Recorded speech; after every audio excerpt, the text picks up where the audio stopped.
Tonight's story is a gift, a journey back to 1936, when Africa whispered softly and a boy was born in Mukono. This story is for you, Dad, on your 89th birthday, the year when history slowed and the stars leaned in to remember. In 1936, Africa exhaled slowly.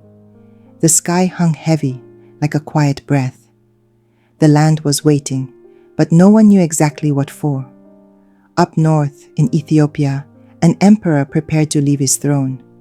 Haile Selassie, the Lion of Judah, stepped into silence, carrying the hopes of a continent. Far away, in the rolling hills of Uganda, rain had not yet fallen on the red soil. Grandmothers swept their compounds slowly, and writers dipped their pens in quiet thought. In Makerere, stories were being sown, not shouted, but carried like seeds, waiting for the right time to blossom. You sit beside an old man near a flickering fire. His voice is soft, full of memories you do not yet understand. Do you know what the stars do when a king leaves his land? He asks, and you shake your head. They lean closer.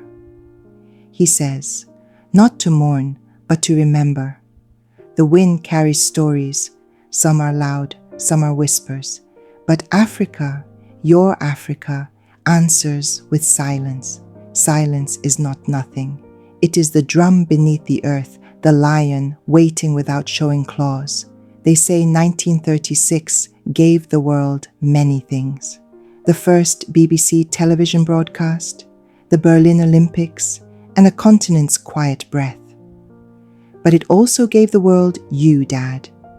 A very smart man, a storyteller, a keeper of memories, a man whose words walk further than his feet.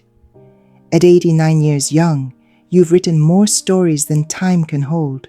Still sharp, still wise, and maybe a little mischievous, like a lion who knows the secret to both power and a good laugh.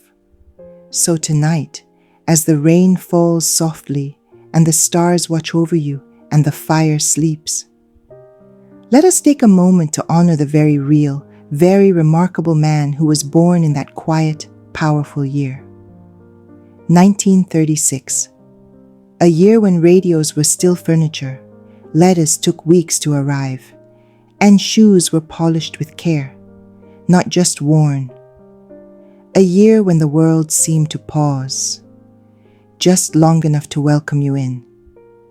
You were born into a world of empires and dust roads, where wisdom was passed in whispers, and storytelling was a sacred act.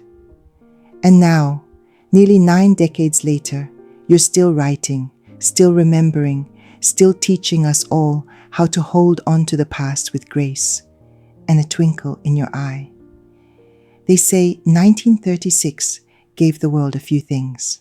Selassie stood tall, and somewhere in Africa you showed up with more stories than time could carry.